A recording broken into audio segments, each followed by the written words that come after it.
नमस्कार। आज हम लोग पेरिस ओलंपिक समापन पे बात करेंगे। ओलंपिक में क्या-क्या चीज़ें हुई, एक ओवरऑल व्यू हम आज समझ लेते हैं। वहाँ कल समाप्त हुआ, आज हमारे यहाँ समाप्त हुआ, यानी वहाँ कल ही समाप्त हो गया था पेरिस ओलंपिक 2024। तो थोड़ा समझते हैं इसका व्यू क्या है, भारत के परिप्रेक्ष्य में ओवरऑल में क्या हुआ, भारत की परफॉर्मेंस कैसी रही, क्या करना चाहिए, क्या नहीं, इस पर हम एक ओवरऑल बात चर्चा करते हैं आज। जो पेरिस ओलंपिक 2024 था, इसमें भारत टोटल 6 मेडल जीता है। इसमें 1 सिल्वर है, बाकी जो 5 हैं वो ब्रॉन्ज जीता है। तो इसमें जो सबसे बड़ी बात उठ के आ रही कि भारत की 140 करोड़ पॉपुलेशन है और सिर्फ 6 ही मेडल मिला है। छोटे-छोटे देश हैं, उनको देखिए तो कितना गोल्ड मिला है। और इस तालिका में आप देखेंगे तो अमेरिका पहले पे है, उसमें 40 गोल्ड है, चाइना दूसरे पे है, यानी उसका भी 40 गोल्ड है। टोटल जो मेडल है उसमें अमेरिका जो है 126 के आसपास है और चाइना 91 है। तो भारत के परिप्रेक्ष्य में हम इसको बात समझते हैं। सबसे बड़ी बात ये थी कि आज इस पेरिस ओलंपिक में कि भारत को उम्मीद थी जैवलिन में कि हमको जो है गोल्ड मिल जाए, तो वहाँ पे हमको सिल्वर मिला है। तो उसमें एक जो चेहरा इस बार उभर के आ रहा है, पाकिस्तान के अरशद नदीम, उन्होंने इस बार जैवलिन में गोल्ड जीता है। तो आप थोड़ा-सा हम अरशद नदीम के बारे में बात करते हैं। उनको आप देखेंगे, उनकी जो परिस्थिति है, उनकी जो कंडीशंस हैं, वो बहुत अलग है। आप उनका जो वीडियो वायरल हो रहे होंगे, आप देख रहे होंगे नेट पे, तो आप देखेंगे उनके यहाँ इतनी ज़्यादा गरीबी है, ख़ासकर पाकिस्तान और उस गाँव से जहाँ पे कोई सुविधा, बेसिक सुविधा एकदम नहीं थी। न लाइट, न बिजली, न उनके पास भाला फेंकने के लिए उनके पास पैसे नहीं थे। तो इस तरीके कंडीशन में वो आदमी अगर गोल्ड जीता है तो डिज़र्व तो करता है। और जो सबसे बड़ी चीज़ उसमें उभर के आती है, जो पर्सनैलिटी है उनकी, कि आदमी को सक्सेस के लिए पैसा तो मायने रखता है, लेकिन सबसे बड़ी जो होती है उसकी चीज़, एक उसकी जिद होती है। अरशद नदीम के साथ क्या थी कि उनकी जिद ही उनको गोल्ड की ओर ले गई। इसके पहले वाला जो ओलंपिक हुआ वो उसमें 5वें स्थान पे थे, आप देखेंगे तो उसमें 5वें थे। कई गोल्ड मेडल उन्होंने जीता है, लेकिन उस तरीके की उन्होंने परफॉर्मेंस नहीं दिया था, लेकिन कंटिन्यू वो कर,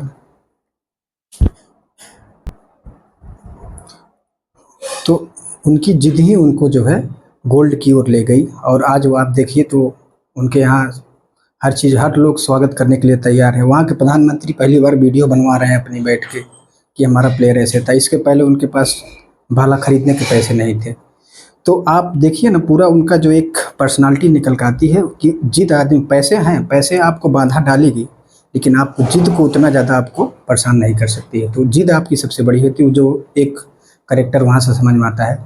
तो भारत के परिप्रेक्ष्य में हम थोड़ा बात करते हैं। भारत के जो प्लेयर थे इस बार, आप 4 गेम ऐसे थे जहाँ पे वो 5वें चौथे स्थान पे थे, यानी मतलब मिल सकता था, मेडल मिल सकता था। लेकिन वहाँ पे समस्या यही थी कि क्या कारण है कि भारत में इतनी ज़्यादा पॉपुलेशन होने के बाद भी हमको मेडल नहीं उस तरीके आ पा रहा है जिस तरीके आना चाहिए। तो एक-एक करके हम उस पे बात करते हैं। तो ये पेरिस ओलंपिक का है मोटा-मोटी बात। जो भारत के परिप्रेक्ष्य में जो समस्या आ रही है, सबसे बड़ी है क्वालीफाइंग की। आप देखिए छोटे-छोटे देश हैं, यानी आप न्यूज़ीलैंड देखिए, पर मिलियन में वहाँ पे 300-400 प्लेयर क्वालीफाई करते हैं। हमारे यहाँ टोटल 177 प्लेयर, 117 प्लेयर के आसपास क्वालीफाइंग किए हैं। पर मिलियन के हिसाब से आप जापान देखिए, 400 प्लेयर वहाँ क्वालीफाई कर रहे हैं। यानी हमारे यहाँ जो प्लेयर हैं उस तरीके वो क्वालीफाई नहीं कर पा रहे हैं। यानी इसका मतलब कहीं न कहीं स्पोर्ट्स की समस्या आ रही है। दूसरी चीज़ ये है कि चाइना, आप देखिए चाइना क्या है, चाइना टोटल 32 गेम में, उसमें 30 गेम में क्वालीफाई कर रहे हैं, हम 16 गेम में क्वालीफाई कर रहे हैं। तो हम जब गेम में कम कम क्वालीफाई कर रहे हैं तो उससे हमारे क्या हो रहा है, परफॉर्मेंस, ओवरऑल परफॉर्मेंस में दिक्कत हो रही है। हमारे यहाँ सिर्फ एक ही गेम खेला जाता है, क्रिकेट। क्रिकेट का हमारे यहाँ बोला जाता है वो बरगद का वृक्ष के समान है, जिसके नीचे सारे पेड़ पौधे सूख जाते हैं, वैसे सारे गेम सूख चुके हैं। तो क्रिकेट का ठीक है, क्रिकेट का कल्चर अच्छा है, क्रिकेट हमारे यहाँ खेला जा रहा है, लोग बाहर भी खेल रहे हैं, उसका हमारा एक ठीक है, उसके लिए हमारा वो स्पोर्ट का इंफ्रा अच्छा ठीक है। लेकिन और गेम को भी हमको बढ़ावा देना चाहिए। हमारे यहाँ स्पोर्ट जो इंफ्रास्ट्रक्चर है, आप देखेंगे हरियाणा, पंजाब को अगर आप माइनस कर दीजिए तो पूरे इस गेम में कोई कहीं नहीं है। तो स्पोर्ट इंफ्रा जो होता है, जो आप पहले की अपेक्षा सुधार हुआ है, लेकिन आप देखेंगे शहरों में सुधार हुआ है। गाँव में जब गाँव में, छोटे-छोटे गाँव में जब स्पोर्ट इंफ्रा बढ़ेगा तो उससे प्लेयर वहाँ से निकल के आएँगे शहर की ओर, फिर हम क्वालीफाइंग की ओर ज़्यादा बढ़ेंगे। अब पंजाब और हरियाणा में क्वालिफाई होने का कारण यही है कि वहाँ के गांव में भी आप जाएंगे तो देखेंगे तो वहाँ पे स्पोर्ट जो इंफ्रा है, कल्चर है वहाँ अच्छा है, इसलिए वहाँ के प्लेयर आप देखेंगे हमेशा परफॉर्मेंस अच्छा करते हैं। तो हमारे जो नॉर्थ के स्टेट हैं और चाहे साउथ के स्टेट हो, वहाँ से जो है एक स्पोर्ट इंफ्रा जो गाँव की ओर है वो बढ़ाने की ज़रूरत है। और इसके बाद वो आता है नेपोटिज्म। इसके पहले जो अमेरिका है, आप अमेरिका में देखेंगे तो अमेरिका में इस बार जो क्वालिफाइंग और जो गेम जो जीत के इतना आए हैं, आप देखेंगे वहाँ यूनिवर्सिटी में ही इस बार जो वहाँ पे जेवलिंग में जो है इस यूनिवर्सिटी के 2-3 लड़के जो गोल्ड जीते हैं। यानी वहाँ पे इतना अच्छा कॉलेज स्कूल में इतना अच्छा इंफ्रास्ट्रक्चर है कि वो लोग यूनिवर्सिटी में ही गोल्ड जीत के ले गए। हमारे यहाँ देखिए तो हमारे यहाँ 1 साल 2 साल प्रैक्टिस ओलंपिक के लिए करते हैं, अलग से करते हैं, लेकिन फिर भी नहीं होता है। इसका मतलब है कि जो ग्रास रूट लेवल है उस पर थोड़ा सा समस्या है, उस पर काम करने की ज़रूरत है। हमारे उन देशों से हमको सीखने की ज़रूरत है। नेपोटिज्म हमारे यहाँ क्या है, भाई भतीजावाज है गेम में। आप इसके पहले देखें ब्रिजभूषण शरण का आप मामला देख रहे थे। ब्रिजभूषण शरण का हमको एक इंटरव्यू उनका याद आता है कि वो जब उनको फेडरेशन के ऊपर जब उनके जो आरोप प्रत्यारोप लगे तो बोल रहे थे हमें मुझे हटा दिएगा लेकिन मेरा लड़का आएगा वो जीत जाएगा। और देखिए इतना ज़्यादा भाई भतीजावाज, इतना नेताओं का कब्जा हो गया है फेडरेशन पे कि उसका इतना ज़्यादा इम्पैक्ट पड़ रहा है कि वो हैं, उसके बाद उनके लड़के हैं, उसके बाद उनके लड़के हैं। ऐसे क्या हो रहा है स्पोर्ट में। और हुआ भी वही। आप जो फेडरेशन था उसमें जब चुनाव हुआ तो ब्रिजभूषण शरण के ही करीबी कोई जीत के आया।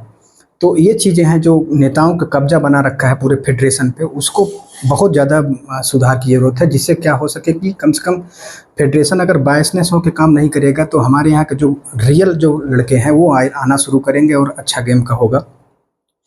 और क्या है कि हम लोग बोला जाता है कि हम भारत जैसे पर कैपिटा इनकम कम है और जो है स्पोर्ट में इतना ज़्यादा क्या कहते हैं कि खर्च नहीं करना चाहिए। पर कैपिटा इनकम कम है वो बात ठीक है, लेकिन आप यूँ समझिए कि पर कैपिटा इनकम कम होने से उससे स्पोर्ट पे जो होता है, जैसे मान लीजिए अगर इंडिया पाकिस्तान का जब मैच होता है तो आप देखेंगे एक टेंशन रिलीफ होता है, एक पूरे देश को एक यूनिटी के फॉर्म में मतलब पिरो देता है। एक गेम के लिए पूरा भारत एक हो जाता है। ये सब चीज़ें गेम होने से क्या होता है कि कम से कम एक एकीकरण की भावना प्रबल होती है। और गेम से आप देखिए पर कैपिटा इनकम भले हमारी कम है, लेकिन आप जब गेम में निवेश करेंगे, हमको याद आता है यूएई में जब अपना वो फुटबॉल का जब करा रहा था, वो जब यूएई में फुटबॉल हो रहा था तो लोग उसका मजाक उड़ा रहे थे कि यूएई करा रहा है फुटबॉल और वहाँ के प्लेयर खुद ही नहीं क्वालिफाई कर पाए हैं। तो उनका जो स्ट्रेटजी थी अलग थी भाई। वहाँ पे जब खेला गया जब फुटबॉल मैच, तो वहाँ के जो मार्केट थे, वहाँ पे लोगों जब वहाँ मैच देखने गए तो वहाँ के मार्केट में बूम आया, लोग खरीदना शॉपिंग किए। तो एक क्या होता है स्पोर्ट के थ्रू क्या होता है एक रोजगार के भी अवसर बनते हैं। इससे क्या होता है कि हमारे हम लोगों को रोजगार मिलता है, किसी को और रोजगार मिलता है, जो छोटी छोटी चीज़ें हैं उनको रोजगार मिल जाता है। तो ये चीज़ें हैं। और क्या है कि जब स्पोर्ट कल्चर बढ़ेगा तो भाई जितना ज़्यादा हम स्पोर्ट कल्चर बढ़ेगा उतना लोग फिट रहेंगे तो हेल्थ पे हमारा खर्च कम हो जाएगा। तो एक दूसरे से चीज़ें जुड़ी हुई है, जिससे जैसे क्या होता है कि पूरा जो है बना रहता है। इसमें ओवरऑल हमारा परफॉर्मेंस तो ठीक नहीं है, लेकिन ये है कि अब हम आए हैं 71वें नंबर पे और पाकिस्तान एक गोल्ड के साथ पहुंच गया 62 नंबर पे। एक गोल्ड की कीमत कितनी होती है। और सबसे बड़ी बात इस बार क्या थी, डाइटिशियन को लेकर थी कि जैसे हमारे यहाँ एक गोल्ड आ सकता था, सिल्वर तो पक्का था लेकिन गोल्ड भी मिल सकता था। जो विनेश फोगाट कि उनको डिस्क्वालीफाई सिर्फ 100 ग्राम, बात वो 100 ग्राम की नहीं होती है, उसको थोड़ा हम समझते हैं कि 100 ग्राम कम हो गया तो इसलिए बाहर कर दिए। उसमें क्या होता है, एक होता है प्रिसीशन न्यूट्रिशन।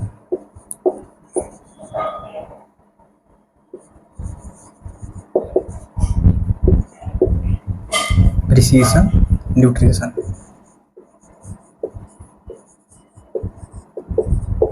प्रिसीशन न्यूट्रिशन इसमें क्या होता है कि जब प्लेयर प्रिसीशन न्यूट्रिशन में क्या होता है कि जो प्लेयर खेलने जाते हैं उनके बॉडी के हिसाब से उनकी जो है डाइट का ध्यान रखा जाता है। उसमें क्या होता है कि उसमें जांच होता है।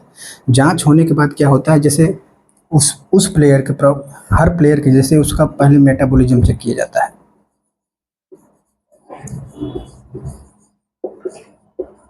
मेटाबॉलिज्म हो गया, उसके बाद हो गया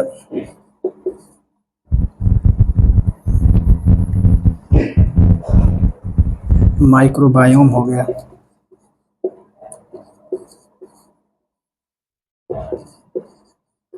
माइक्रोबायोम हो गया। तीसरा हो गया उसका डीएनए जांच हो गया। चौथा हो गया कि रिएक्शन, यानी उसके शरीर में कैसे रिएक्शन हो रहा है। तो ये जो होता है प्रिसीशन न्यूट्रिशन, क्या होता है उस प्लेयर के हिसाब से, उस प्लेयर के हिसाब से उसकी डाइट को ध्यान रखना। तो प्रिसीशन न्यूट्रिशन क्या होता है कि भारत में प्रिसीशन न्यूट्रिशन के लिए था ही नहीं कोई। जब जो प्लेयर वहाँ गए थे वो न्यूट्रिशियन थे, लेकिन प्रिसीशन न्यूट्रिशन में क्या होता है कि हर प्लेयर के उसका जैसे मेटाबॉलिज्म है, उसका जैसे बायोमॉलिक्यूल हो गया, उसका जैसे डीएनए हुआ, उसका रिएक्शन क्या हुआ, उसके बॉडी पे पूरे ऑर्गन का चेक होता है। चेक होने के बाद उसको जो है उस हिसाब से उसको डाइट दिया जाता है। भारत में ये चीज़ था ही नहीं। जब वहाँ प्लेयर गए तो वहाँ पे जाने के बाद जब उनका 100 ग्राम वेट बढ़ा तो उसके बाद वो रात भर रेस्टिंग ये सब वो किए, जिससे वो नहीं हो पाया। और हर प्लेयर के हिसाब से उसकी डाइट रखना, तो ये चीज़ समस्या थी भारत में। भारत में यही समस्या थी कि वहाँ पे कोई प्रिसीशन न्यूट्रिशन था ही नहीं। इस बार जो गोल्ड सबसे ज़्यादा जो देश लाए हैं वो सबसे ज़्यादा प्रिसीशन न्यूट्रिशन पे ध्यान दिए हैं। उसमें क्या होता है टेक्नोलॉजी का यूज करके हर आदमी का, जैसे कोई एथलीट है या कोई फुटबॉलर है, कोई प्लेयर है हॉकी का, उसमें क्या होता है कि उस प्लेयर का जो है उस हिसाब से उसको हर चीज़ को मेंटेन किया जाता है टेक्नोलॉजी के माध्यम से। तो प्रिसीशन न्यूट्रिशन इसमें भारत को इस बार इस चीज़ सीखना चाहिए कि जो टेक्नोलॉजी आ रही है नई नई, उसके हिसाब से हम प्लेयर को तैयार करें, उस हिसाब से उसको अपडेट करें। तो ओवरऑल यही है। तो हम लोग इस पे चर्चा इतने ही हैं, और इसके आगे जो है अब देखो यार नेक्स्ट जो 4 साल आएगा, हम चाहते हैं भारत सरकार से यही उम्मीद है कि अच्छा बजट लाएं और इसको इंफ्रा अच्छा करें। रेसलिंग फेडरेशन जो है उसको सही किया जाए, कम से कम भाई भतीजावाद तो निकालिए। इससे क्या होता है कि देश इतना बड़ा है, एक गिल्टी महसूस होती है कि इतने बड़े पॉपुलेशन के साथ आप जा रहे हैं कहीं पे, वहाँ पे एक गोल्ड नहीं आता है। तो ये चीज़ थोड़ा सा अनफेयर है। तो इस पे हम चाहते हैं कि एक बार अच्छे से बात हो, और खासकर नेता फाकड़ी ये सब दूर रहें, और कोई एकदम न्यूट्रल होकर कोई ऐसी बॉडी वर्क करे जो प्रॉपर ओलंपिक के लिए गेम खेले। इसके पहले बहुत साल पहले हमको याद है कि इसी दिल्ली में एथलीट जहाँ रनिंग करते थे तो 2 आईएएस थे। उनको टहलने के टाइम पे जब वो आते थे तो पूरा ग्राउंड बंद कर दिया जाता था। हालांकि उनका फिर ट्रांसफ़र किया गया, लेकिन ये सब चीज़ें जो देखने को मिलती हैं जो बहुत विचलित करती हैं, तो खासकर इन सब सेक्टरों में। तो हम चाहते हैं कि सुधार हो, और बस यहीं तक। Thank you.